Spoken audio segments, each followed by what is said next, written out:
The spring mist clung to Lake Como like a guilty secret.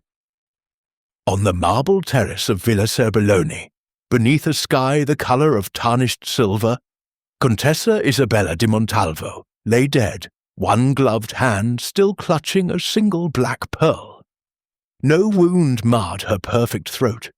No poison had touched her painted lips. Yet she was dead, and the doctor swore her heart had simply stopped. Only one thing was certain.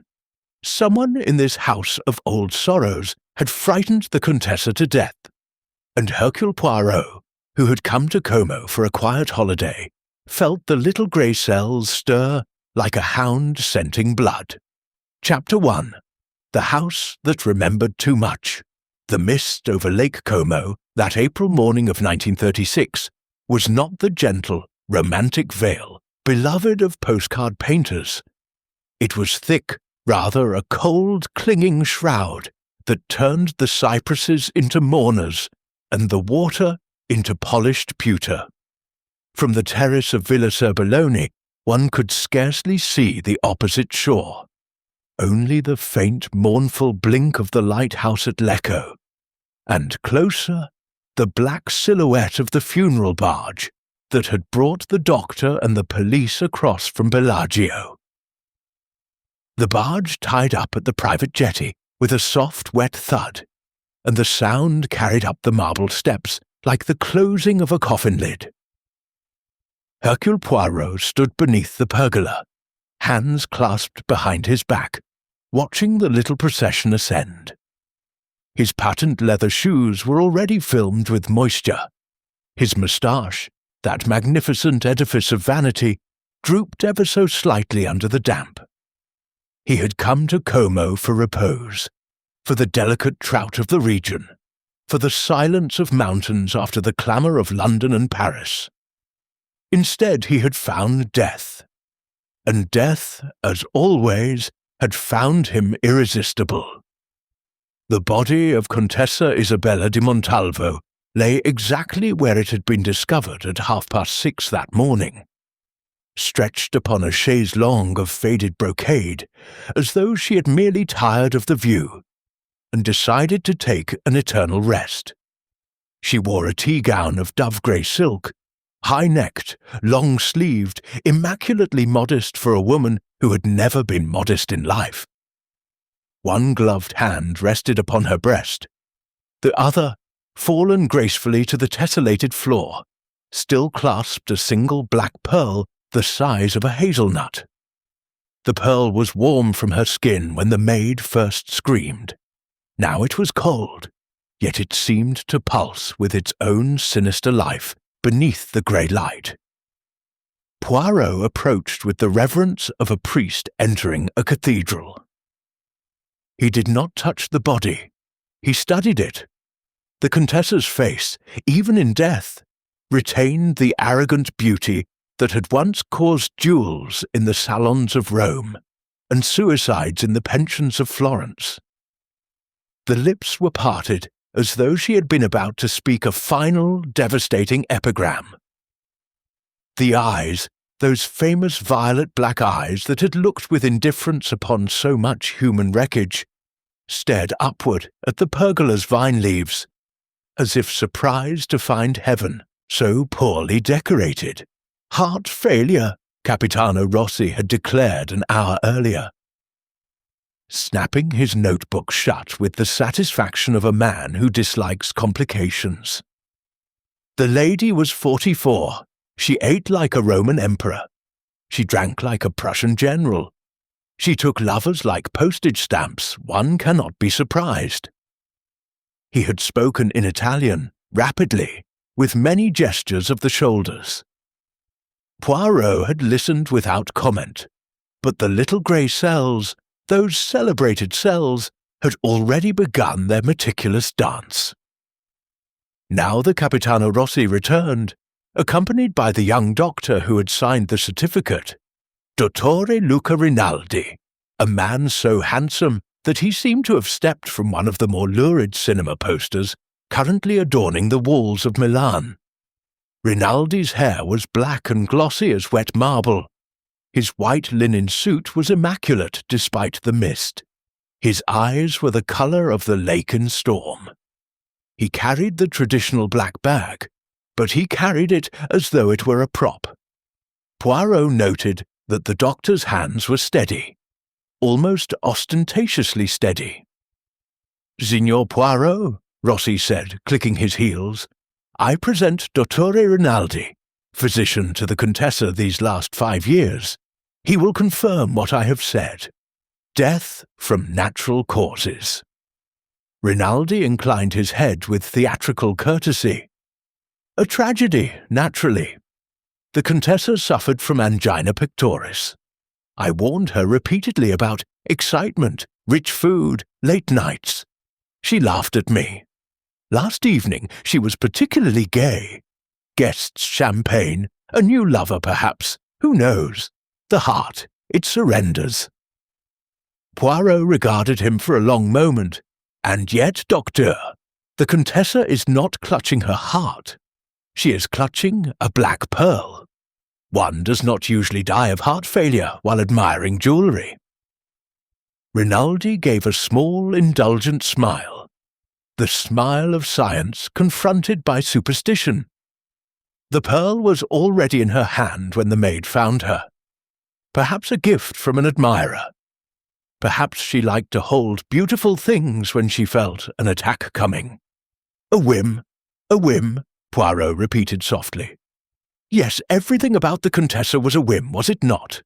The lives she ruined, the fortunes she gambled away, the hearts she broke, all whims. And now death itself is a whim. How very convenient. Rossi bristled. "Signor Poirot, with respect, you are a guest in this house. The family has requested discretion. There is no mystery here." Poirot turned his back upon them both and addressed the lake, as though the water itself might prove a more honest witness. "There is always a mystery when a woman dies, holding a black pearl she has never been known to possess. There is always a mystery when that woman has made more enemies than most small nations. And there is always a mystery when the doctor is so very eager to sign a certificate before the body is cold." He pivoted on his heel, briskly, the way a terrier turns when it has scented a bahar rat. "I will see the household, all of them, at once." The grand salon of Villa Serbelloni had once been the pride of Lombard architects. Frescoes by Tiepolo, mirrors from Murano, floors of rare marble laid in patterns of peacocks and pomegranates. Now the frescoes were smoke-stained, the mirrors cracked, the peacocks missing half their emerald eyes. The room smelled of damp plaster, extinct fires, and the particular melancholy of aristocratic decay. They were all there, arranged about the cavernous space like figures in a waxwork tableau entitled "The Morning After Murder." Nearest the windows, silhouetted against the mist, stood Conte Rodolfo di Montalvo, the Contessa's cousin and nearest male relative. He was 47, thin as a stiletto, dressed in English tweeds that had cost more than most men earned in a year. His face was the colour of old parchment. His eyes darted continually toward the door, as though calculating the quickest route to the nearest gaming table in San Remo. He held a cigarette in a jade holder, but he had forgotten to light it. Beside him, clutching a rosary she manifestly did not believe in, was Miss Daphne Forsyth, the English governess companion who had lived in the villa for 3 years, without ever quite belonging to it. She was perhaps 30, once pretty in the washed-out English fashion, now pale to the point of transparency. Her knuckles were white upon the beads. In the ingle nook, like a piece of antique furniture that had learned to breathe, sat Signora Giulia, the housekeeper. 78 years old, dressed entirely in black, face carved by time into 1,000 wrinkles, each of which seemed to hold a separate grudge against the Montalvo family. She had served them since the age of 14. She had buried 4 contessas and 3 comtes. She had, by her own account, never been thanked once. And finally, hovering near the door as though ready to vanish at the first raised voice, was the maid who had found the body, a girl of 19 or 20, eyes swollen with weeping, apron twisted between her fingers until the linen threatened to tear. Poirot surveyed them all with the bright bird-like glance that so discomposed the guilty. "Mesdames, messieurs," he began, his English perfect, his accent a deliberate exaggeration, "I have been asked, no, I have been summoned, to interest myself in the death of Contessa Isabella di Montalvo. Some of you believe this death to be natural. Some of you hope it is natural. I, Hercule Poirot, I do not believe in natural death when it arrives holding a black pearl." He paused, allowing the silence to stretch until it became uncomfortable. Conte Rodolfo was the first to break. "Really, monsieur, this is medieval. My cousin was ill. She drank. She took morphine for her nerves.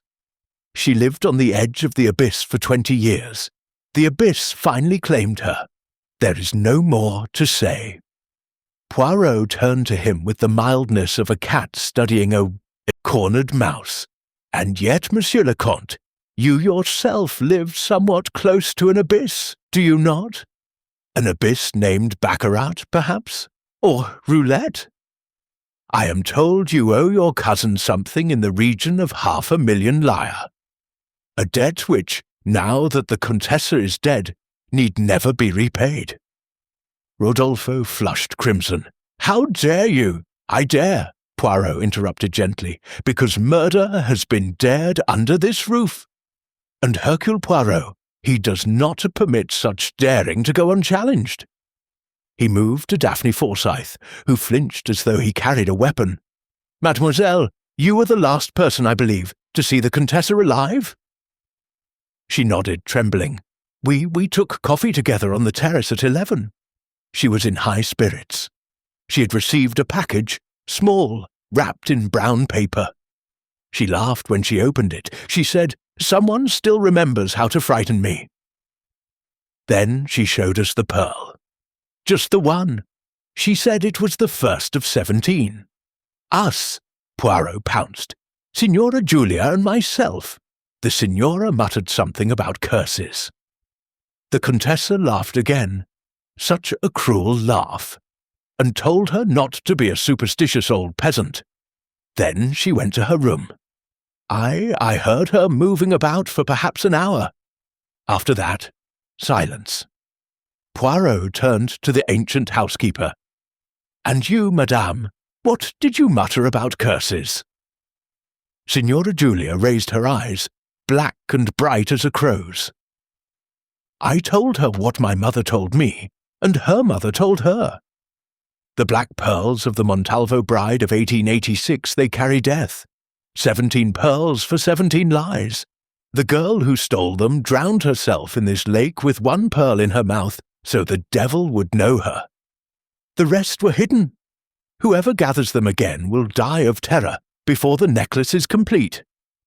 Her voice, though cracked with age, carried the weight of absolute conviction. Capitano Rossi gave an embarrassed cough. "Old wives' tales." Poirot's smile was almost tender. "Old wives, Capitano, are sometimes the keepers of truth that young husbands prefer to ignore." He moved at last to the weeping maid. "And you, child, what did you see when you entered the Contessa's room this morning?" The girl gulped back sobs. "She was on the chaise, just as she is now, the pearl in her hand. Her eyes, oh, monsieur, her eyes were wide open, like she had seen the devil himself coming for her.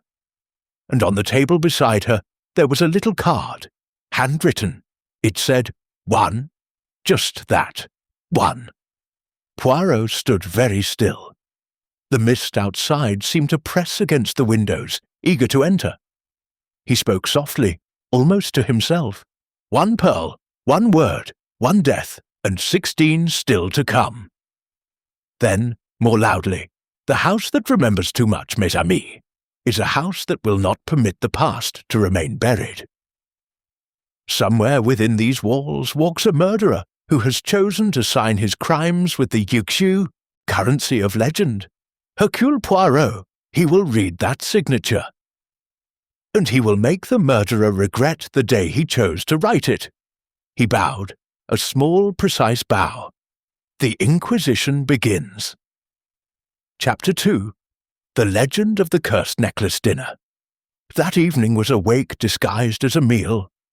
The great dining room of Villa Serbelloni, built to seat 40 beneath a ceiling painted with the rape of Europa, now held 7 living souls and 1 conspicuous absence. The crystal chandelier, half its pendants missing, flickered over a table laid with ancient silver that no one touched.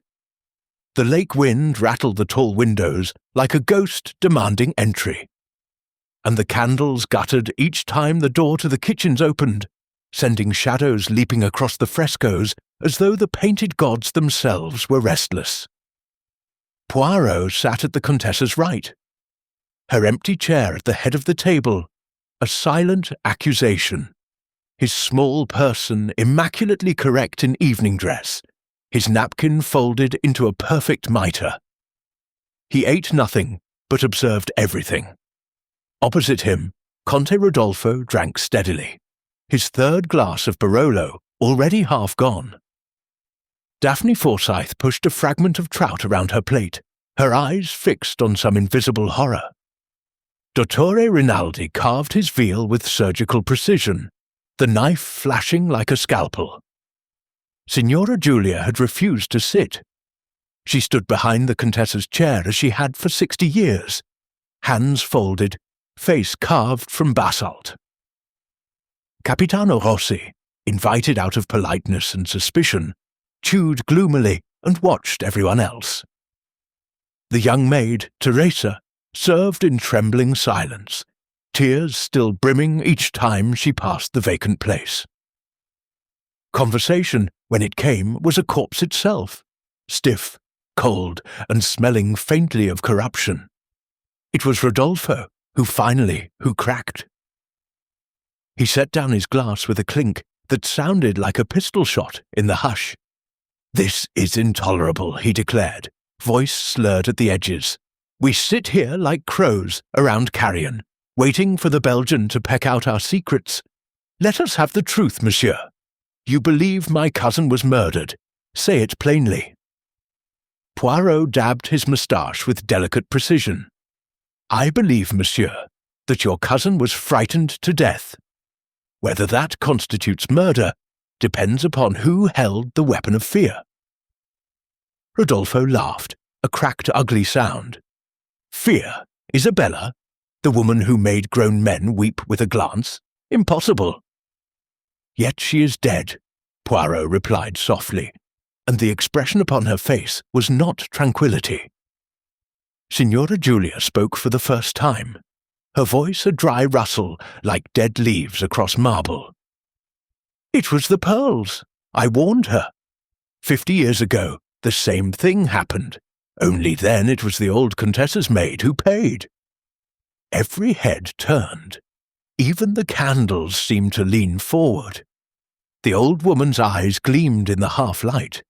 In 1886, the young bride, another Isabella, the great-grandmother of this one, received 17 black pearls from a Tahitian prince who loved her and lost her. The pearls were perfect, each the size of a dove's egg, black as midnight sin. The prince killed himself when she laughed at him. The bride wore the necklace once, at her wedding ball, then locked it away. She said it made her skin crawl. A year later, the necklace vanished. The lady's maid, a girl named Caterina from Verona, disappeared the same night. They found her 3 days later floating by the Isola Comacina, one black pearl clenched between her teeth. The rest were never seen again. Daphne gave a small, involuntary moan. Signora Giulia's gaze swept the table like a scythe. The story was that Caterina had stolen the necklace for a lover. When he abandoned her, she drowned herself in despair, keeping one pearl so the devil would recognize her in hell. But my mother told me the true tale, passed down from the old cook who saw everything. Caterina was with child by the Contessa's husband. When the theft was discovered, the Contessa herself beat the girl until she confessed where she had hidden the pearls inside the altar of the private chapel. Then the Contessa had the girl dragged to the lake and held under until she stopped struggling. The single pearl was forced into her mouth so the family could claim suicide and preserve honor. The remaining 16 were walled up again, deeper this time, behind the Madonna's statue. And the curse began. Whoever disturbs the 17 pearls will die of terror before the necklace is whole. Silence, thick as the mist outside, enveloped the room. Capitano Rossi cleared his throat with the rasp of a man determined to drag the evening back to the 20th century. Ridiculous peasant superstition. The Contessa died of heart failure. The pearl in her hand was coincidence, nothing more. Poirot's eyes glittered. Coincidence, Capitano, is a luxury in which I do not indulge. Tell me, Signora, did the Contessa ever speak of this legend? The housekeeper's lips curled. She mocked it. Last month, she said she would wear the necklace again if it were found, just to prove the devil had no power over a Montalvo. And yesterday, Daphne whispered, so low that everyone strained to hear. Yesterday a package came. Small, brown paper, no return address. She opened it at tea. Inside was one black pearl and a card. The card said only, "The first, you will have them all before you die." She laughed, but it was not her usual laugh. It was thin, afraid. Rodolfo drained his glass and reached at once for the decanter. Someone's cruel joke. Isabella had 1,000 enemies who would enjoy seeing her squirm. Or one enemy, Poirot murmured, who knows the power of an old story told at the right moment. He rose, small and neat, and walked to the windows.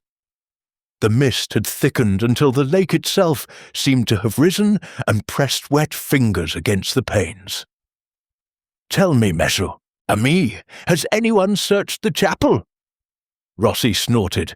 "For fairy tales, no." Poirot turned, and in the uncertain light his eyes were very bright. "Then tomorrow, at first light, we shall search for history. Because somewhere in this house the past is waking, and it is very, very angry." At that moment the candles flared all together, as though fanned by a sudden draught, though no door had opened, and for an instant every face at table was illuminated in stark white and deep shadow, like masks at a Venetian ball. Then the flames sank again, and in the renewed gloom Poirot saw what he had been waiting for.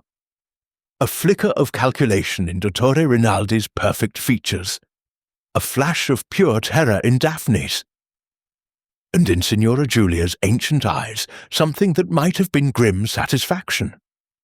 He smiled, a small cat-like smile. "The second pearl," he said softly, "will arrive soon, and when it does, the game, it truly begins." Above their heads, somewhere in the upper corridors, a floorboard creaked, though no one had left the table. The sound was slow, deliberate, the footstep of someone who had waited 50 years to walk again. Poirot inclined his head, listening. "Bonsoir, Caterina," he murmured to the empty air. "We have been expecting you." Chapter 3. The Midnight Visitor. The house refused to sleep. After dinner the guests scattered like cards flung across a table, Rodolfo to the library and the brandy, Rinaldi to his room, with muttered excuses about notes, Daphne to the chapel to pray for a soul she had hated in life, and Poirot, claiming fatigue, climbed the great staircase with the slow dignity of a man who intends to be followed. At the landing he paused, listened, heard nothing but the lake lapping below the balconies and the wind worrying the shutters, then continued to his assigned bedroom, overlooking the water. He closed the door with a soft click, turned the key, and waited in the darkness, fully dressed, shoes in hand. Midnight came wrapped in damp silence. The grandfather clock in the corridor below struck 12, with a cracked bronze voice that seemed to come from the bottom of a well. Poirot counted the strokes, then counted another 60 heartbeats. When the house still held its breath, he opened the door again, slipped into the corridor, and became a shadow among shadows. Moonlight filtered through high windows in thin silver blades, striping the faded runner like prison bars. The air smelled of old wax, older grief, and something else, something metallic and sweet that made the little grey cells pricked up their ears. Poirot moved without sound, past the Contessa's sealed bedroom, past the narrow staircase that led to the servants' floor, until he reached the junction where the family wing met the abandoned nursery corridor. There he stopped. A thread of light showed beneath the door of the Contessa's private sitting room, a room no one had mentioned entering since her death. He approached, ear to the panel. Inside, a drawer opened, papers rustled, a woman's breath came quick and frightened. Poirot turned the handle with infinite care. The door sighed open on well-oiled hinges. Daphne Forsyth stood at the lacquered secretaire, candle in one shaking hand, the other buried deep in a lower drawer. Her fair hair had come unpinned. It hung about her face like a veil of guilt. She wore a dark dressing gown, feet bare, and when the cold air from the corridor touched her ankles, she gasped and spun round, candle tilting. Hot wax spattered across the parquet. "Monsieur Poirot!" The words came out half-strangled. He stepped inside and closed the door. "You will pardon the intrusion, mademoiselle, but when a house is full of murder, curiosity becomes a duty."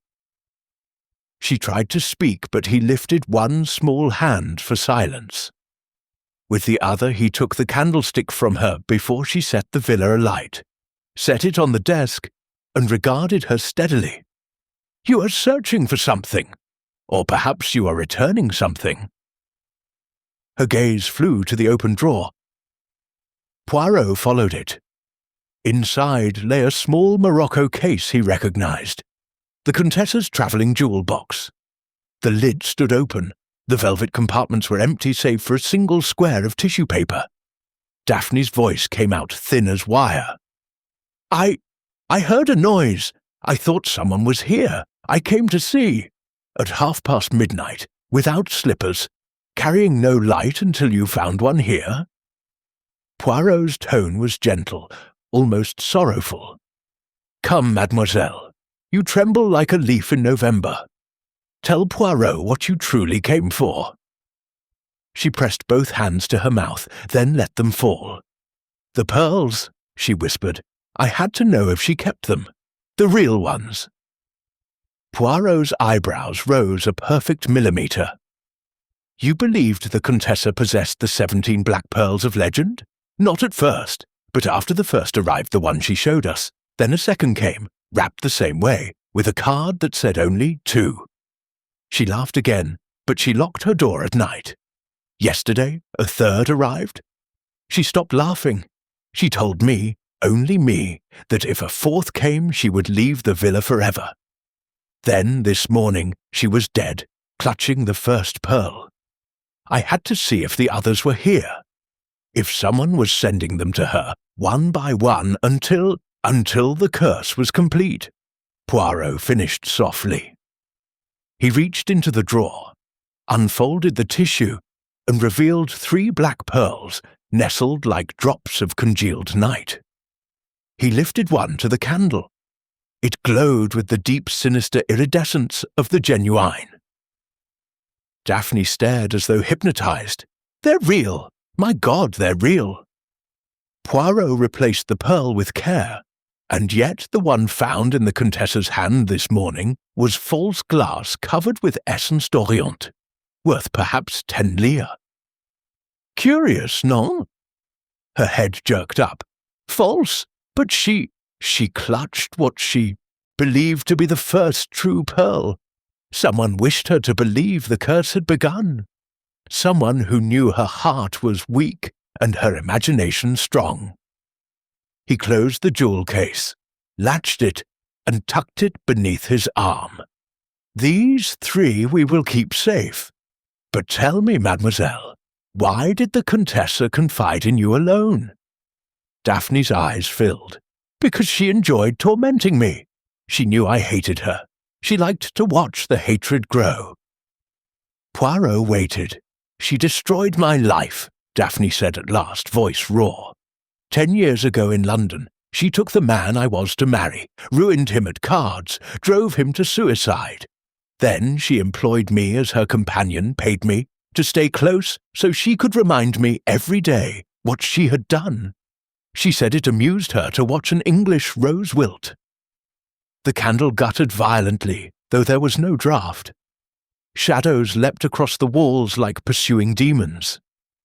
Poirot spoke very quietly. "And so, mademoiselle, when the first black pearls began to arrive, you recognized an opportunity." She went white to the lips. "I don't. You bought imitation pearls, good ones, but imitation, and you sent them to her, one by one, with notes in a disguised hand. You wished her to believe the curse was waking. You wished her to die of terror. And this morning, when the maid screamed, you slipped into the death chamber and replaced the real pearl she had received yesterday with one of your fakes, so that the legend would seem fulfilled. Is it not so?" Daphne swayed. For a moment, he thought she would faint. Then she laughed an awful, cracked sound. "Yes," she said. "Yes, I sent the false pearls. I wanted her to feel a fraction of what Geoffrey felt before he put the pistol to his temple.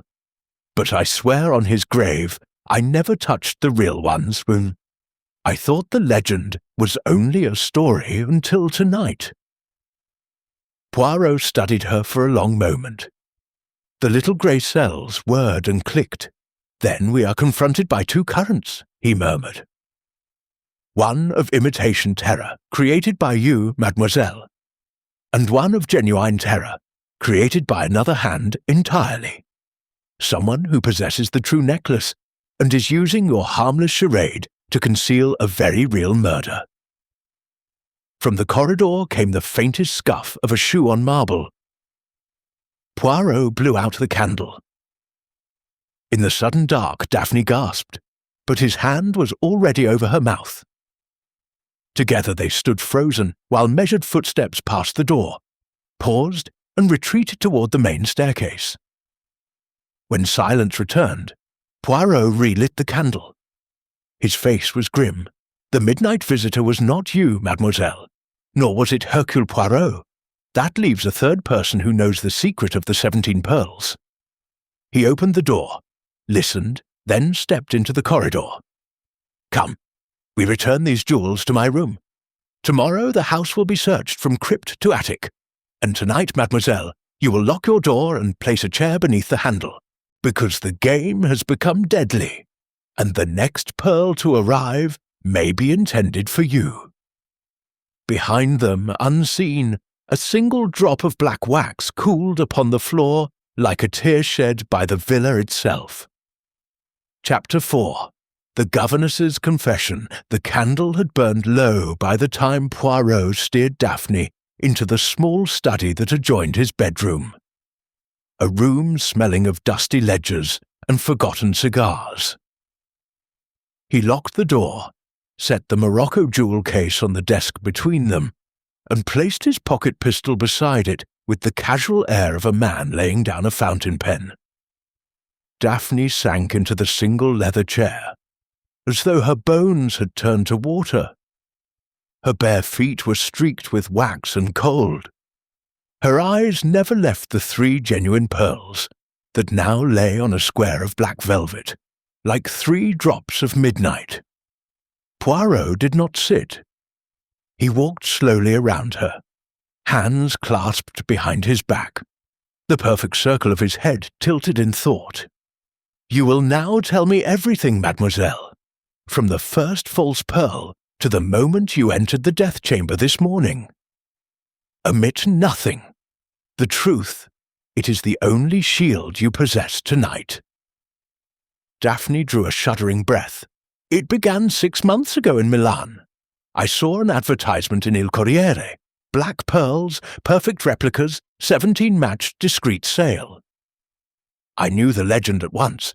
Signora Giulia had told it 100 times. I wrote to the box number using a false name. The price was high, but I had saved every lira the Contessa paid me, hoarding it the way a prisoner hoards hope. I bought them. They arrived in a plain box, each wrapped in cotton wool, flawless to the naked eye. She touched one of the genuine pearls on the desk, then snatched her hand back as though it burned. I began sending them in February, 1 every 3rd week. Brown paper, twine, no return address posted from different villages.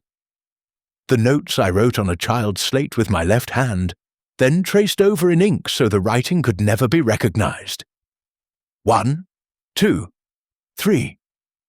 Nothing more. I wanted her to remember Caterina, to imagine the drowned girl walking up from the lake with wet hair and empty eyes. I wanted her nights to be haunted. Her voice cracked. She pretended to laugh at first. She wore the false pearls to dinner, draped them over her throat like a challenge. But I saw her hands tremble when the next package came. She began taking more morphine. She accused the servants of spying on her. She locked her bedroom door and kept a revolver under her pillow. Last week she told me she had changed her will again, leaving everything to the fascist orphanage in Como, because, she said, none of you deserve a single lira of Montalvo money. Poirot paused in his circling. And the real pearls? When did you first realize someone else was sending them? Only tonight, when I saw those 3 in her jewel case. Until then, I believed every pearl that arrived was mine. But this morning, after Teresa screamed, I slipped into the bedroom while everyone was downstairs. The Contessa lay clutching the first false pearl I had sent. I meant to retrieve it evidence, you understand. But when I opened her hand, the pearl was warm, heavy, alive with that deep green fire only the true black pearl possesses. Someone had replaced my imitation overnight with a real one. That was when I knew I had become a pawn in another game entirely. Poirot nodded slowly. Describe the bedroom exactly as you found it. The windows were closed but unlatched. The curtains stirred, though there was no wind. The bedside lamp was still burning. On the table lay the brown paper and string from yesterday's package, and the card marked 4. But the pearl in her fingers was the wrong one, and there was a smell jasmine and wet stone, the way the lake smells when the lake rises after rain. She pressed her hands to her temples. I took the real pearl, meaning to hide it, but my courage failed. I left it where it was and fled. I have not slept since. Poirot stopped in front of her. One more thing. Who else knew the precise details of the 1886 legend, the 17 pearls, the drowned girl, the single pearl in the mouth? Only Signora Giulia. She told it to the entire household many times. But the part about the pearls being walled behind the Madonna in the chapel that she told only to me, one night when the Contessa had humiliated her in front of guests. She was drunk on grappa and crying. She said, the devil keeps them warm for the next Montalvo who deserves them. Poirot's eyes narrowed to bright slits. And who has access to the chapel key? The Contessa kept it on a ribbon around her neck, always. Yet this morning the ribbon was broken and the key gone. Curious. He picked up one of the genuine pearls, held it to the lamp. These 3, they are warm still. Someone handled them very recently. Daphne stared at him in dawning horror. You think the murderer came back tonight? I think the murderer never left. He returned the pearls to the case, snapped it shut, and slipped it into the inner pocket of his dressing gown. You will remain here, mademoiselle. The door will be locked from the outside. You are safe, for the moment. Tomorrow, you will repeat this confession to Capitano Rossi. Whether you face charges for harassment or walk free depends upon how useful you become in catching the real assassin. He moved to the door, then paused. One last question. The Contessa's morphine, who supplied it? Dottore Rinaldi. He brought fresh ampules every week. She injected it herself. Poirot inclined his head. Bon, sleep if you can. The house is awake, and it is listening. He stepped into the corridor, locked the door behind him, and stood motionless in the dark. Somewhere below, the grandfather clock struck 3 with the same cracked voice. Then came another sound, soft, deliberate, the creak of the main staircase under a careful foot. Poirot pressed himself against the wall. A figure passed beneath the skylight, cloaked, hooded, carrying no light, yet moving with perfect assurance toward the Contessa's sealed bedroom. The figure paused, tried the police seal, found it intact, then continued down the corridor toward the disused east wing, the wing that contained the chapel. Poirot waited until the footsteps faded, then followed, silent as smoke. At the chapel door the figure knelt, produced a key from beneath the cloak, and slipped inside. The lock turned with a faint metallic sigh. Poirot did not enter. He retreated 3 paces, concealed himself in the embrasure of a marble séant, and waited. Minutes later the door opened again. The cloaked figure emerged carrying something small that glinted once in a stray moonbeam before vanishing into a pocket. The hood fell back for an instant, revealing a profile Poirot knew very well. He allowed the figure to pass within arm's reach, then spoke, softly, conversationally. Bonsoir, Dr. Rinaldi. The night air, it is bad for the lungs. You should be more careful. The doctor froze, then spun, hand diving beneath his cloak. But Poirot's pistol was already levelled, steady as fate. I think, Poirot said gently, that you and I will have a little conversation about jasmine perfume, broken ribbons, and why a physician would need 17 black pearls to complete his collection. From the chapel behind them came the sudden, shocking crash of breaking glass, as though the Madonna herself had hurled something sacred to the floor in rage. Rinaldi's face, caught in the moonlight, was the colour of candle wax. Poirot smiled. Small, terrible smile. After you, Docteur. The dead are impatient tonight. Chapter 5. The Second Death. The scream that tore through the villa at 4:30 in the morning was not human. It was the sound a soul makes when it meets something it recognizes from hell.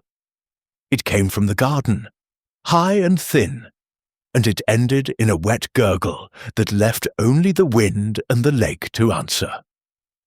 Poirot, still holding the trembling Dottore Rinaldi by the elbow, released him at once and ran, pistol in hand, down the great staircase, through the marble hall, and out onto the terrace where the mist lay so thick it felt like running through cold wool. Capitano Rossi burst from the servants' door at the same moment, coatless, revolver drawn, eyes wild.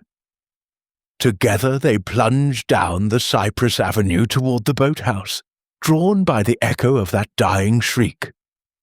Their feet scattered gravel that sounded like breaking bones. They found Conte Rodolfo half sitting, half lying against the stone balustrade that overlooked the water, his body twisted as though he had tried to crawl away from his own death. His dinner jacket was soaked with dew and something darker. His mouth gaped in a silent scream that would never finish. His eyes, wide and glassy, stared past them, toward the black lake, as though something still rose from it. In his right hand, clenched so tightly that the nails had cut crescents into his palm, was a single black pearl. Genuine, perfect, warm. Poirot knelt. No wound, no blood beyond the small crescents. The face was contorted exactly as the Contessa's had been, terror absolute, terror complete. He touched the carotid, nothing. He pried open the rigid fingers. The pearl rolled out, leaving a faint red imprint on the dead man's skin like a brand. Rossi crossed himself, muttering prayers in frantic Calabrian. Poirot rose slowly. The same hand, he said, the same method. Terror administered with exquisite precision. From the terrace above came a second scream, Daphne this time, followed by the crash of a chair overturned. They ran back. She stood at the balustrade in her nightgown, hair wild, pointing downward, with a hand that shook like a leaf in a storm. "There!" she cried. On the boathouse wall, freshly painted in crimson that still dripped like blood in the mist, were the words 2 down 15 to go. The paint was wet.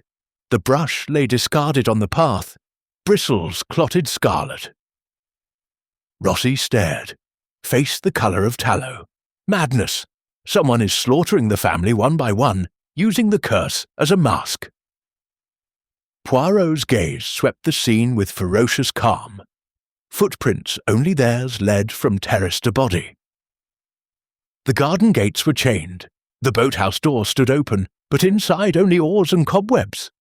No boat had left the jetty. The water was undisturbed except for the slow breathing of the lake. "No," he said quietly. "Not madness, calculation. The murderer was never outside the house. He was beside us at dinner. He walked with us to the body of the Contessa. He listened while Mademoiselle Forsyth confessed her harmless game of false pearls. And tonight he decided to borrow her legend to cover a second, very real assassination." He turned to Rossi. "Wake the entire household. No one leaves his room until I say.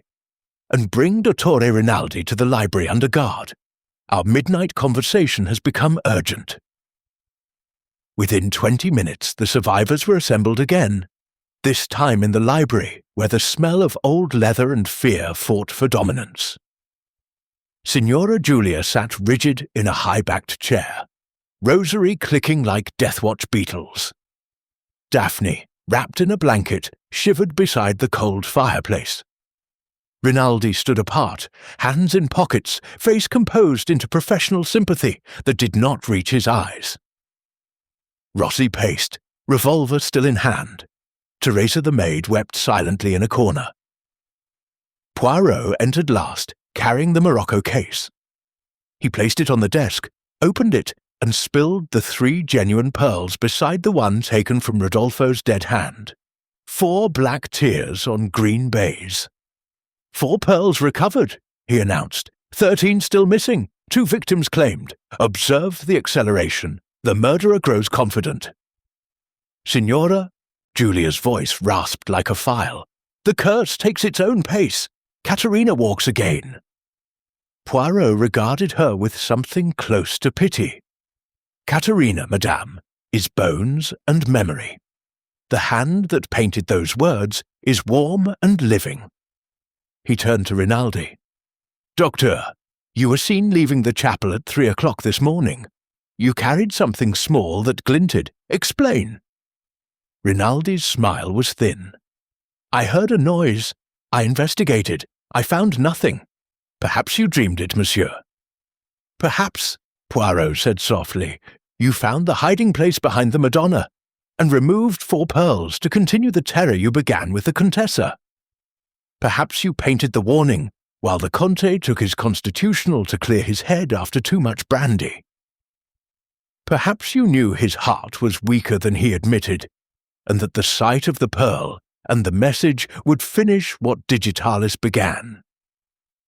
Rinaldi's composure cracked for the first time. A nerve leapt in his cheek. Rodolfo's flask taken from his pocket moments ago lies on this desk. It smells not of brandy, but of bitter almonds masked by grappa. Digitalis, administered slowly over weeks, produces exactly the symptoms we have seen: terror, angina, collapse. The Contessa received it in her bedside chocolate, the Conte in his nightcap.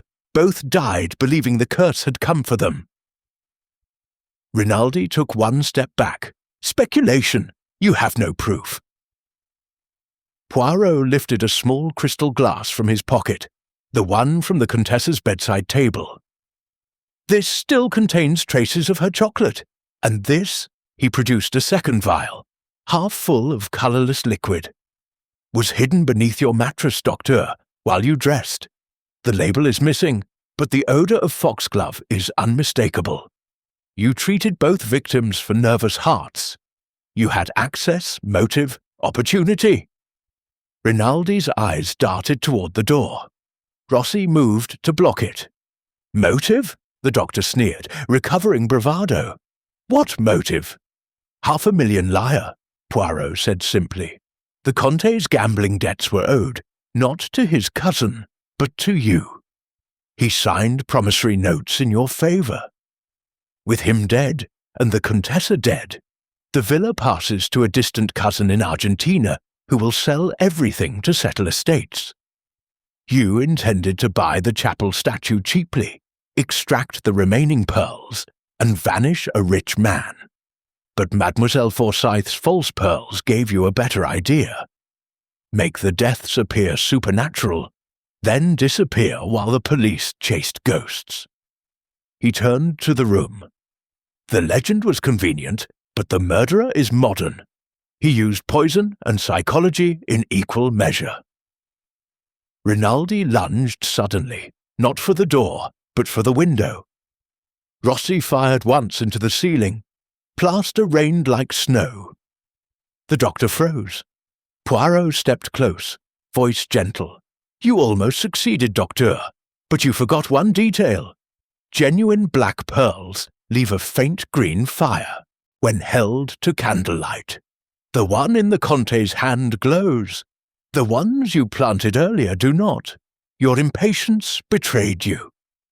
He gestured, and Rossi snapped handcuffs on the doctor's wrists.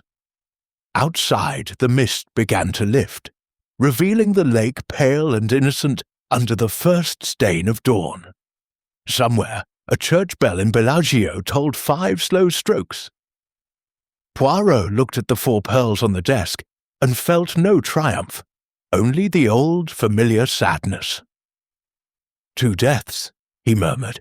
15 pearls still hidden. The house remembers too much, mes amis, and memory, like Digitalis, can kill. Chapter 6. The Doctor's Secret.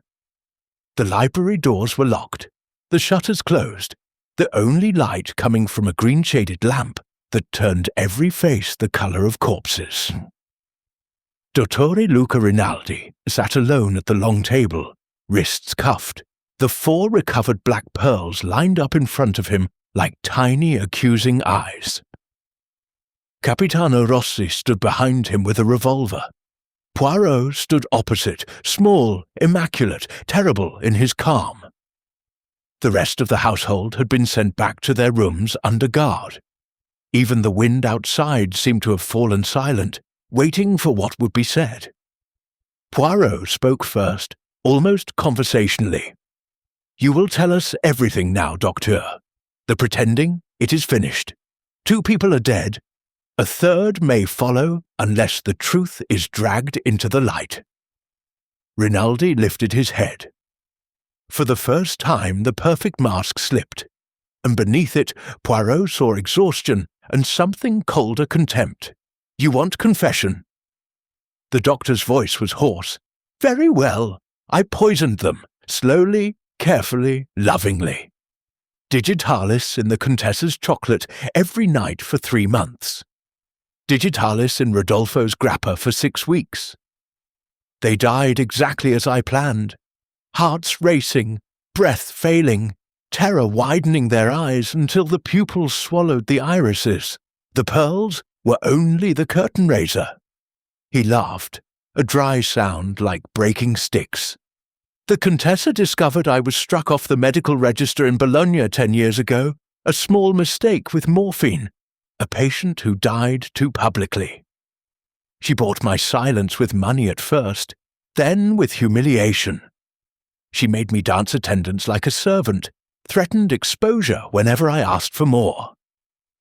When she changed her will to spite the family, leaving everything to Mussolini's orphans, I knew my payments would end. So I began the treatments. Poirot's gaze never wavered. And the pearls? Pure chance at first. Last autumn, I treated old Father Anselmo at the sanctuary in Osuccio. On his deathbed, he babbled about restoring the chapel Madonna and finding something behind her. I paid his successor a few lire to let me examine the statue. The plaster was hollow. Inside, wrapped in oilskin yellow with age, was the necklace. 17 perfect black pearls, and a scrap of paper in a woman's hand. Forgive me, Caterina. I did love you. The old Contessa's confession, I imagine, worth a fortune on the Geneva market. He leaned forward, chains clinking. I could have taken them and vanished, but then Mademoiselle Forsyth began her charming little campaign of fake pearls, and I saw a better way. I let her frighten the Contessa while I poisoned her. When the Englishwoman's 4th imitation arrived yesterday, I waited until the house slept, entered through the balcony.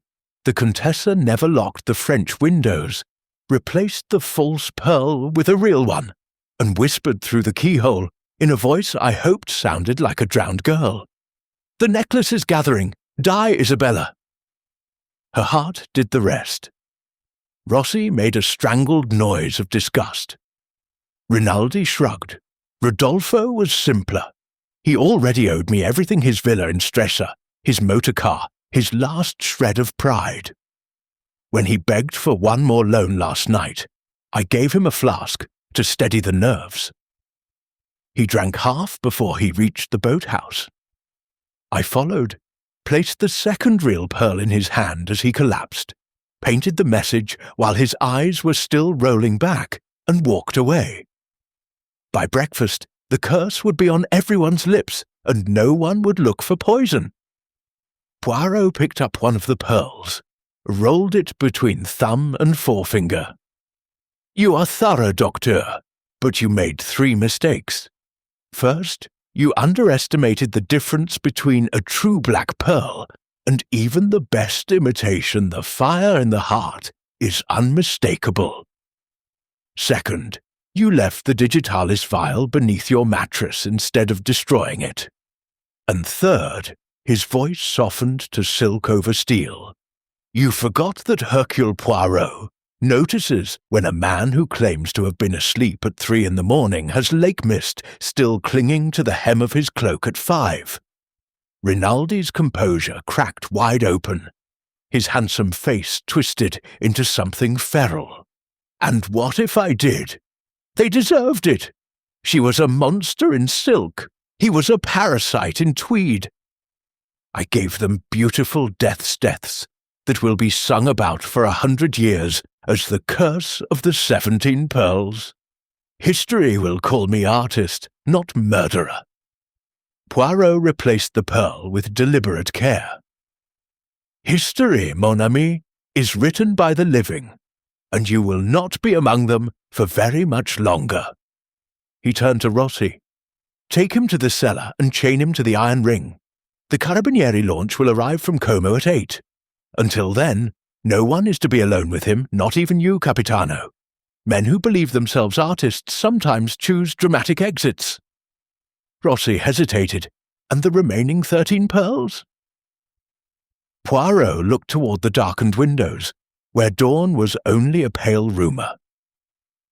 They stay where they are. Some evils are safer behind plaster and prayer than in the hands of men. He moved to the door, then paused. One last thing, Docteur. The note you found with the necklace, the plea for forgiveness. Did you ever wonder why the old Contessa walled up her own confession instead of burning it? Rinaldi said nothing. Poirot answered himself, because even she, after 50 years, was still afraid of what she had done. You should have been too. He opened the door.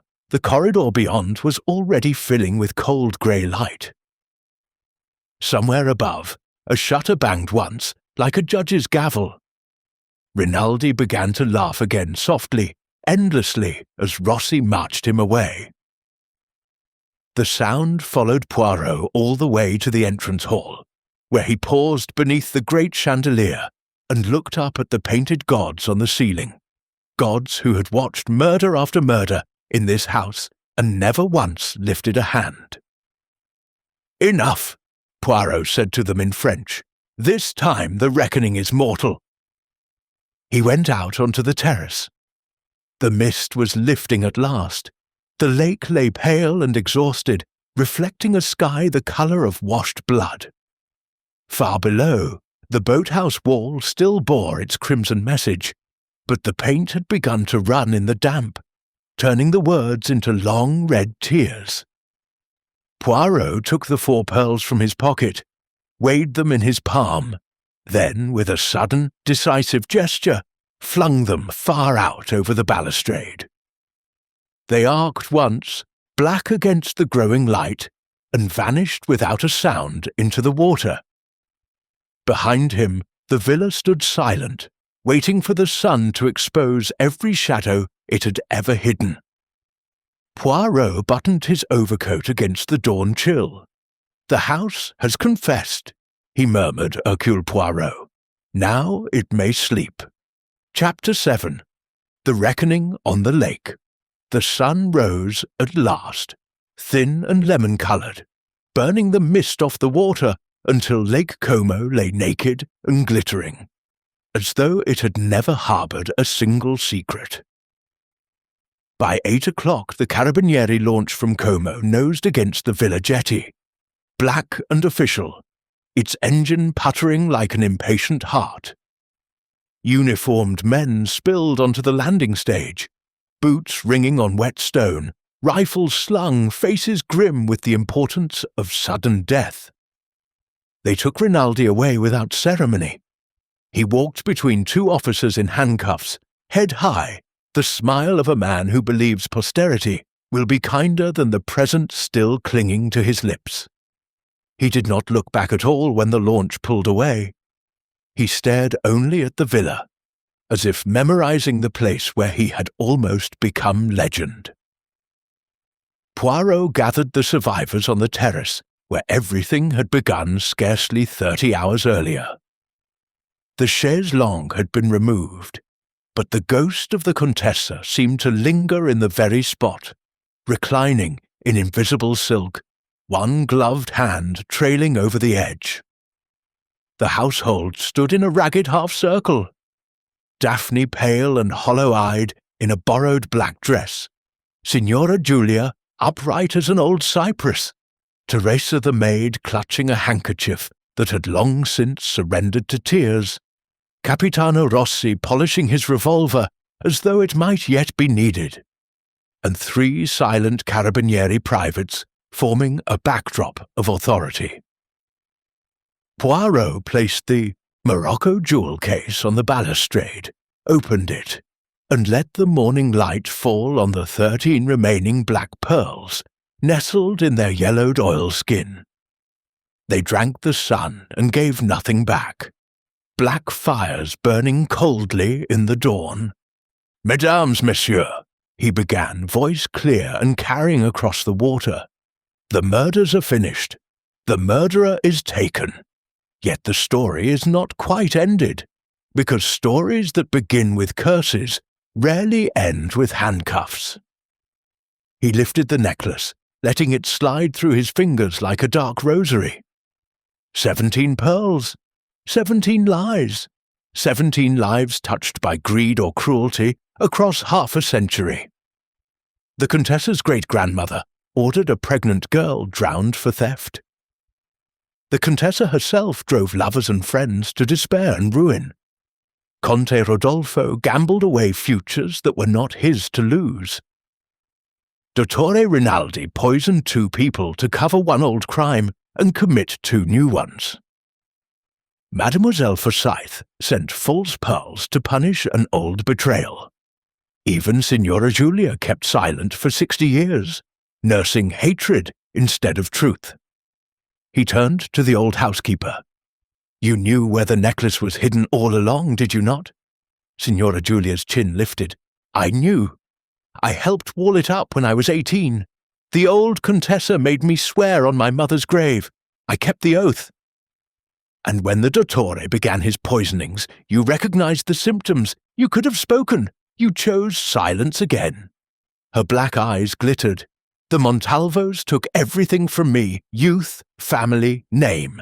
I wanted them to feel the lake close over their heads, the way it closed over Caterina's." Poirot inclined his head, acknowledging the ancient wound.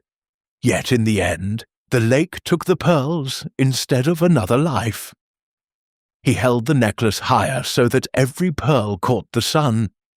Then, before anyone could move or speak, he drew back his arm and flung it with all his small, compact strength far out over the balustrade. The strand broke in mid-air.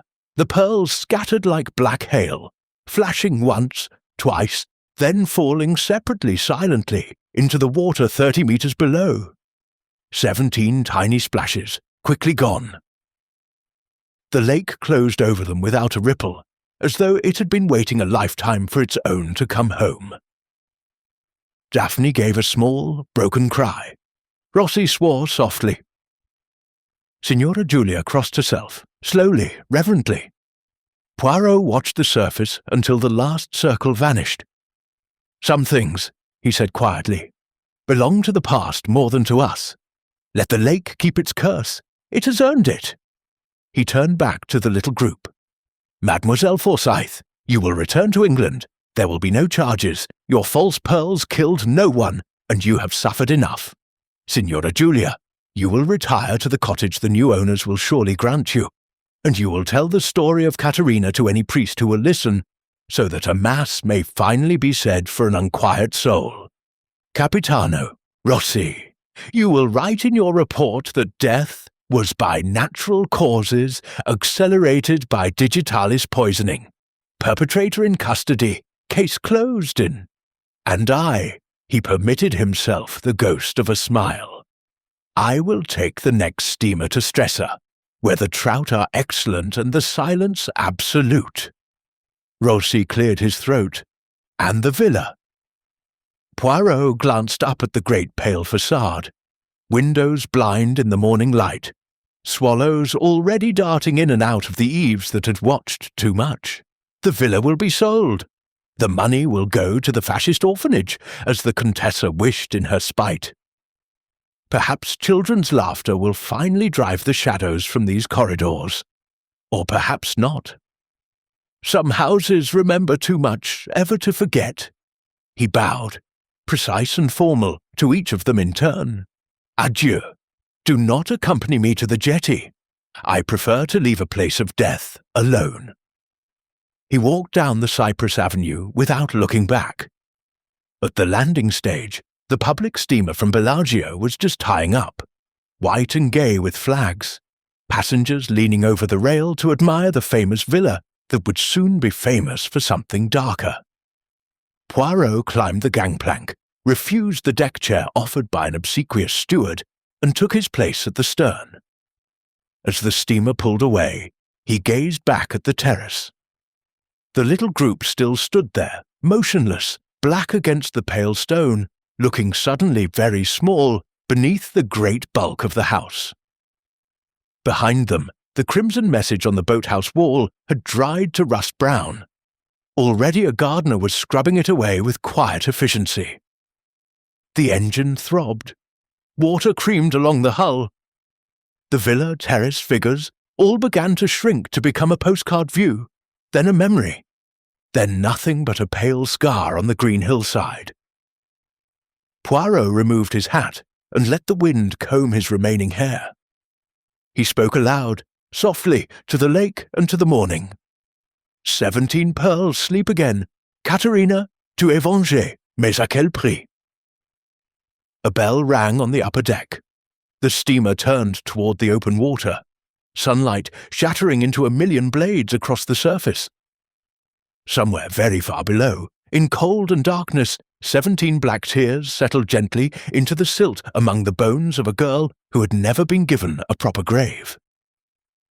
Poirot closed his eyes. "The house has given up its ghosts," he murmured. "Now let the lake keep them." And the water, ancient, indifferent, and eternally patient, carried Hercule Poirot away from Villa Serbelloni without a single backward glance. Chapter 8. The Pearl That Did Not Sink. The steamer had barely cleared the headland when Poirot felt the first tug of unease, the familiar pricking in the little grey cells that told him the curtain had fallen too neatly. He stood at the rail, gloved hands resting on warm teak, watching the villa shrink to a child's toy against the mountains. And yet the satisfaction that should have followed a closed case refused to come. Something floated just beneath the surface of events, something black and round and patient. He turned abruptly and made his way below to the small saloon where a steward was serving coffee to early tourists. Poirot ordered nothing. Instead, he found a corner table, drew from his pocket the single black pearl he had palmed at the last instant, the 17th, the one that had lain hidden beneath the oilskin all along, and set it on the white cloth. It rolled once, slowly, and stopped against the sugar bowl like a miniature planet refusing to leave its orbit. He stared at it until the steward began to hover nervously. 17 pearls had been thrown. He had counted them aloud, let every eye follow the glittering arc. Yet this one had never left his hand. A conjurer's sleight, born of instinct rather than plan. And now the pearl sat there, heavier than its size warranted, pulsing faintly with that inner green fire that no imitation could ever counterfeit. "Impossible," he whispered to himself. "All 17 were in the oilskin. I examined the wrapping myself." But the cells whispered back, were they? Memory returned in perfect clarity. In the library, when he had first opened the Morocco case after Rinaldi's arrest, he had tipped the oilskin bundle onto the baize. 13 pearls had spilled out. Then, later, he had added the 4 recovered from the bodies and the jewel case. 17. He had strung them hastily, the better to make a dramatic gesture, but in the emotion of the moment, he had not recounted them one by one. He had assumed. Assumption, the little grey cells scolded, is the mother of error. He closed his fist around the pearl and felt its warmth seep into his palm like guilt. The steamer docked at Como at 11. Poirot did not continue to stress her. Instead, he took the funicular railway back up the mountain, hired the same ancient Fiat taxi that waited at the station, and directed the driver to return him to Villa Serbelloni by the upper road. The man protested the house was closed. The carabinieri had sealed it, but a 100-lire note silenced him. They reached the gates at noon. The gardener was burning leaves. The smell of smoke drifted across the drive like incense at a funeral no one had attended.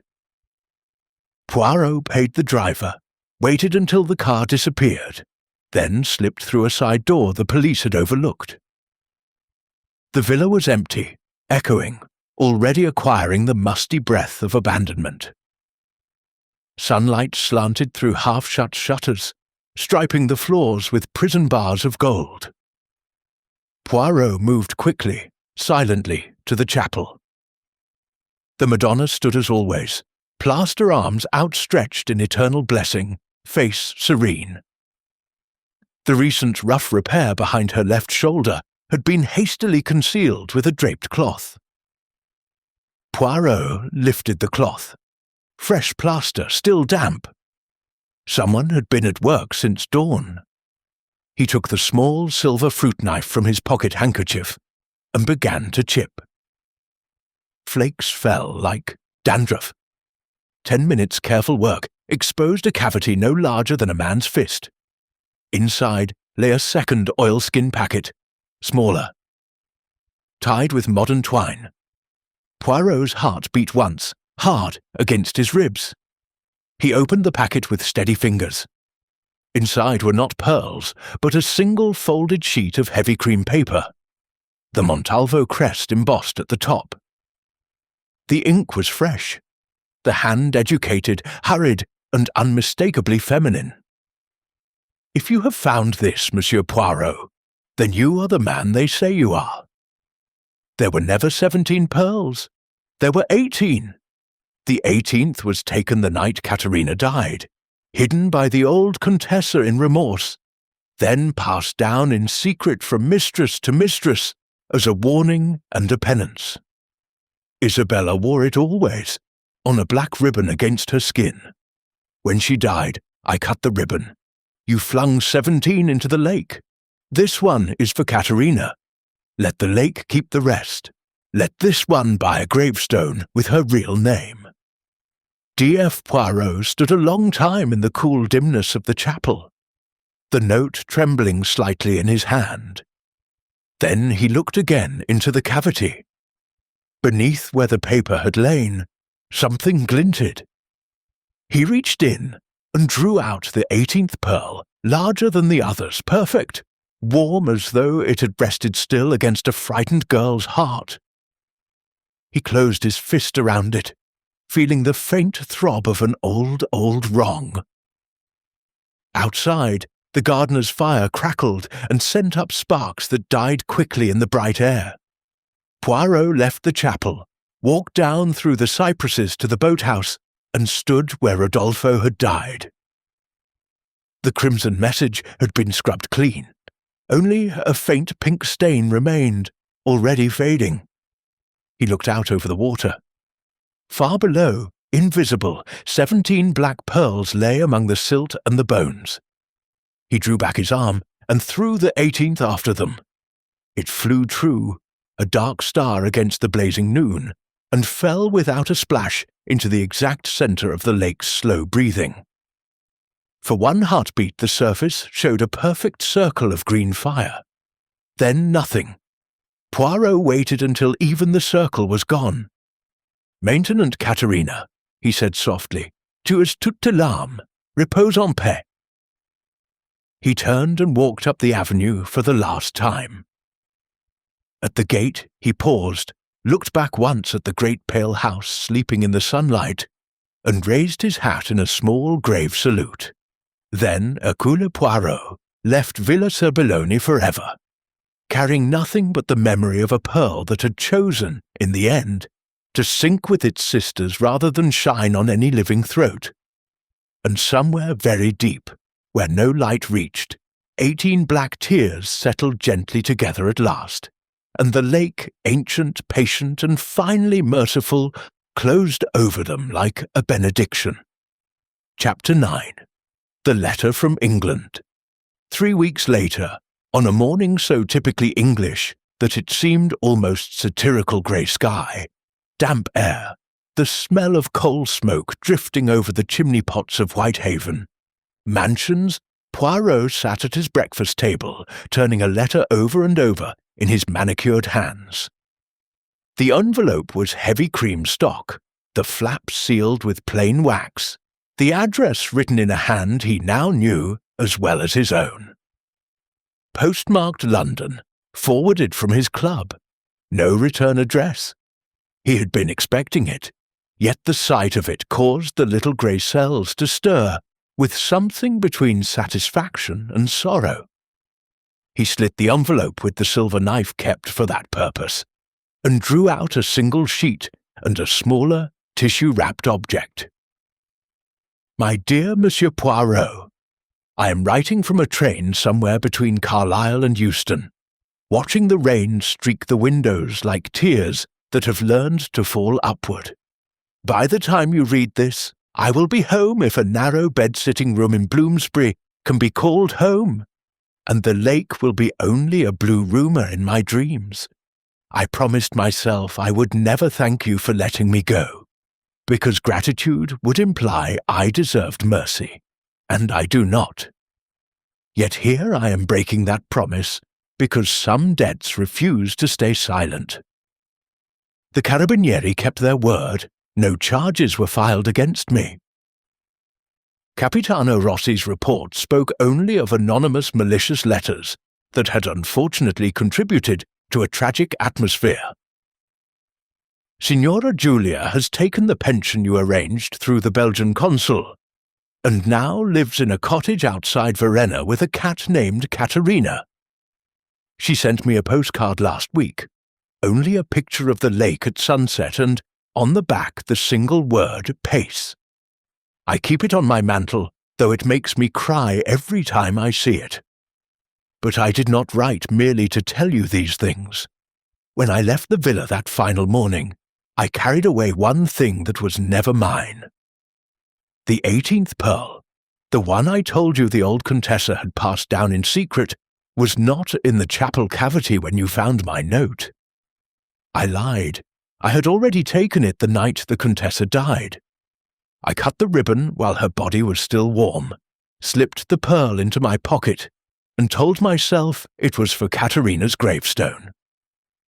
In truth, I think I wanted one beautiful thing that had belonged to the woman who destroyed every beautiful thing I ever loved. I have carried it ever since, wrapped in the same tissue, sleeping beside it like a lunatic sleeping beside a loaded gun. At night, I would take it out and hold it to the lamp, watching the green fire crawl inside the black, and I would hear her laughter, Isabella's and Geoffrey's last breath, and the sound of lake water closing over a girl's mouth in 1886. I thought I would keep it forever as penance. This morning I walked to Tower Bridge before dawn. The Thames was the colour of pewter, the gulls screaming like lost souls. I meant to throw the pearl into the river, to let London's dirty water have it instead of Como's clean one. But when I opened my hand, the pearl was warm as skin, and for the first time since I stole it. I understood then that it had never been mine, to give away or to keep, so I am sending it to you. Do with it whatever your conscience dictates. Sell it and give the money to charity. Drop it down a drain. Wear it yourself if you wish, though the picture of Hercule Poirot in mourning jewellery is almost amusing. Only do not return it to me. I have looked my fill at black fire. You are right about houses that remember too much. I think people can remember too much as well. I have enrolled in a secretarial college, nothing grand but respectable, dull. I will type other people's letters and never sign my own name to anything again. Perhaps in 50 years I will forgive myself, perhaps not. But I will not drag the past behind me like a chain any longer. The pearl travels alone. I kissed it once, ridiculous, I know, and wrapped it in the same tissue that once held 17 false ones. It feels heavier than all 17 put together. Thank you for teaching me the difference between revenge and justice. I hated you for it at first. Now I honour you for it. The train is slowing. London approaches, wet and indifferent and new. I will post this at Euston and never write again. Yours, in spite of everything, Daphne Forsyth Poirot laid the letter down with the care of a man handling nitroglycerin. Then he unfolded the tissue. The pearl the true 18th lay in his palm, exactly as it had in the chapel light weeks before, yet different. It no longer seemed to pulse with accusation. It simply rested, ancient and tired, waiting to be released from human hands entirely. He rose, walked to the window, and opened it wide. London breathed in soot and horses and wet pavements with something oddly comforting after the perfumed melancholy of the lake. Far below, traffic crawled along the embankment. A barge hooted mournfully on the river. Poirot weighed the pearl once, twice, then closed his fist around it. "No," he said aloud to the morning, "not the Thames. The Thames already has too many ghosts." He returned to his desk, took a fresh sheet of his own crested notepaper, and wrote a single line in his small, impeccably elegant hand. Then he wrapped pearl and note together in fresh tissue, sealed the packet with green wax impressed with his monogrammed P, addressed it to the parish priest of Verena, and marked it personal, to be opened by addressee only. That afternoon he walked to the Belgian embassy and entrusted the packet to the diplomatic pouch for Milan. The attaché, a young man who owed Poirot certain favours involving a misplaced diplomatic secret and a ballerina, promised delivery within the week. 10 days later, a second letter reached Whitehaven Mansions, this time on thin Italian paper smelling faintly of incense. Caro Signor Poirot, the pearl arrived this morning. I have done as your note instructed. Yesterday, with money you provided and the English signorina provided, we raised a small white stone in the cemetery above Verena. It bears the name Caterina Elisabetta Rocchetti, 1868-1886, and beneath it the words Finalmente a casa. Last night the lake was calm as glass. At moonrise, 18 circles of green fire appeared on the surface, very faint, very brief, then vanished. The fishermen saw it. They crossed themselves and spoke of miracles. This morning the water is ordinary again, thank you. From Caterina, and from an old priest who has waited 50 years to give a child her name back. In gratitude everlasting, Don Francesco Poirot read the letter once, folded it, and placed it in the small cedar box, where he kept things that must never be forgotten, but need not be remembered every day.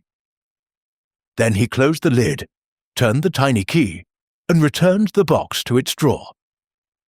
Outside, a weak London sun finally broke through the clouds, laying a pale benediction across the carpet. Poirot permitted himself one small, satisfied sigh. "Dixit perle," he murmured, "et enfin, la paix." He rang for George to bring fresh coffee, adjusted the perfect crease in his trousers, and allowed the little grey cells to rest. The case, at last, was truly closed. Chapter 10. The Last Circle. 1 year later, almost to the day, Hercule Poirot returned to Lake Como. He came without announcement, travelling second class on the morning steamer from Como to Bellagio, a small valise at his feet, a grey Homburg tilted precisely on his head, his moustache waxed to defiant points against the April wind. No one on the boat recognized the neat little Belgian in the charcoal overcoat.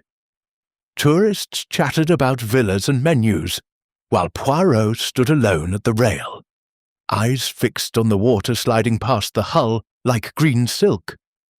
The lake was the same, yet not the same, brighter, louder with pleasure boats, innocent again. Only he knew how thin that innocence was. At Verena he disembarked, hired the same ancient porter who had once carried the Contessa's crocodile cases, and walked the steep cobbled lane to the cemetery above the village. The graveyard was small, walled in pale stone, cypresses whispering overhead. Spring flowers spilled from every crevice wild cyclamen, tiny white stars of stitchwort, the sudden violent blue of periwinkles. Poirot moved between the graves with the unhurried certainty of a man who knows exactly where he is going. Near the far wall, beneath an olive tree whose roots had lifted the surrounding stones into gentle waves, stood the newest memorial. A modest slab of white Carrara marble, no larger than a suitcase. Caterina Elisabetta Rocchetti, 1868, 1886, finalmente a casa beneath the name, carved deeply so the letters would outlast centuries, was a single perfect circle containing 18-minute dots. Nothing more, yet the circle seemed to breathe. Poirot removed his hat and stood in silence a long time.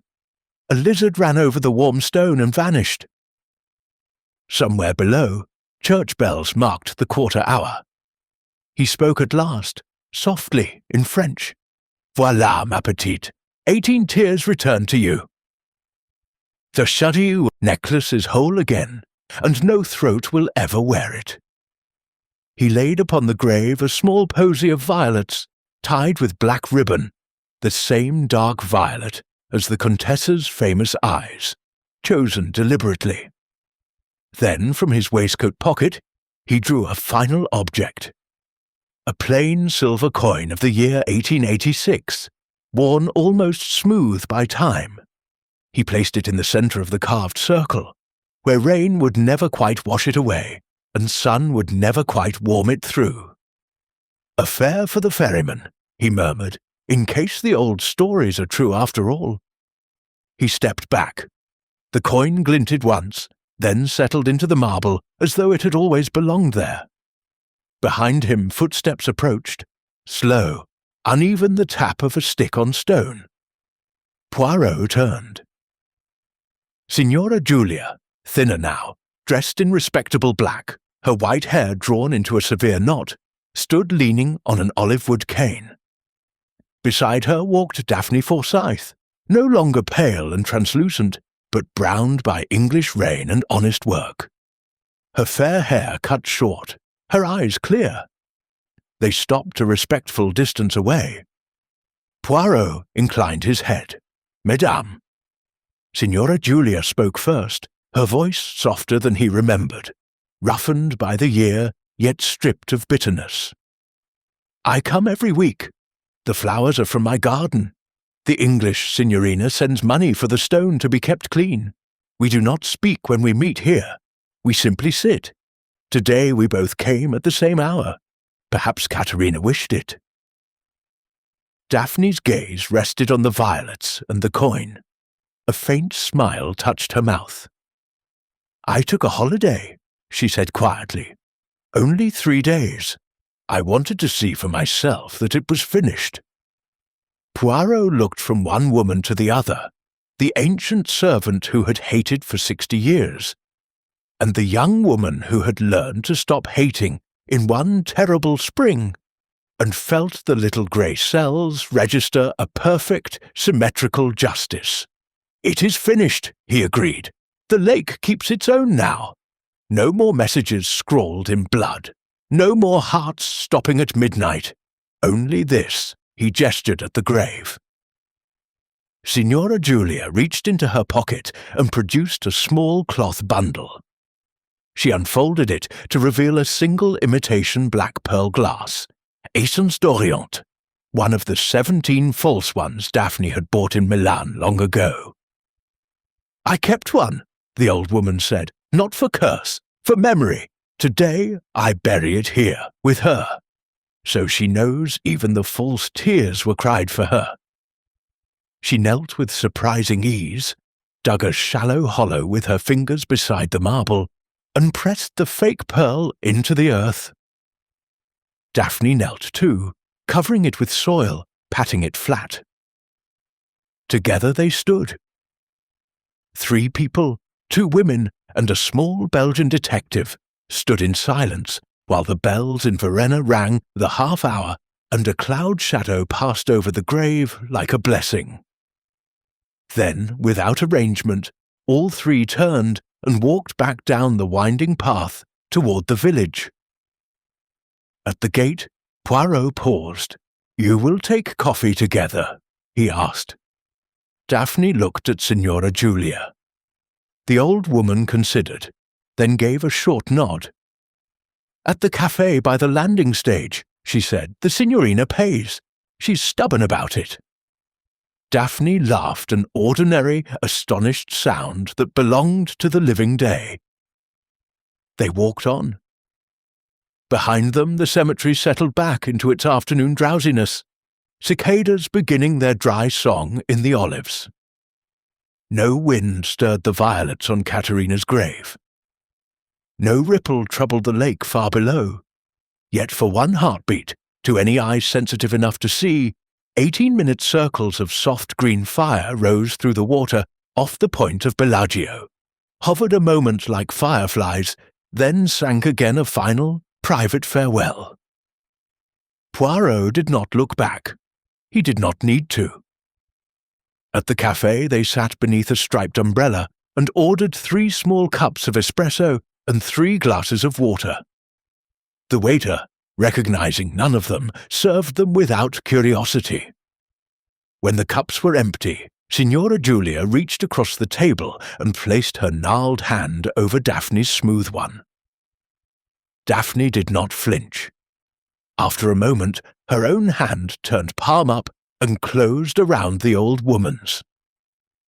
Poirot watched, saying nothing, feeling the symmetry complete itself in the simple clasp of 2 hands that had once belonged to opposite sides of a curse. Far out on the lake, a steamer hooted, gay and commonplace, bound for Como with a new load of tourists who would never know only that the water was beautiful and the villas romantic. Poirot raised his glass of water in a small, private toast no one saw.